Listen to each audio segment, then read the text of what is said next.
Pozvali smo bivšu ambasadoricu europskih projekata da nam prisustvuje na našem projektu i da nam podijeli svoja iskustva i kaže što misli o našem projektu i cijelom ishodu i o svemu što će se događati ovdje na planiranom posjetu, a kasnije za vrijeme glavne aktivnosti.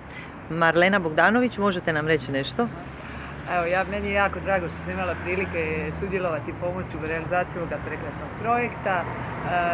Gledajući moje prethodna iskustva u radu na različitim međunarodnim projektima i suradnjama između škola diljem Europe, mogu reći da je ovaj projekt koji radi Osnovna škola Skubučić iz Omiša jedan izuzetno za sada uspješan projekt koji je vrlo dobro organiziran. Mislilo se i na najsitnije detalje i djelatnici škole, a kako vidim cijela lokalna zajednica se zaista svim srcem uključila da partnerima iz 4 evropske zemlje koji su sudionici ovoga projekta pokažu najbolje od naše zemlje, od naše kulture, naših običaja i mislim da će ovaj projekt ostaviti veliki trag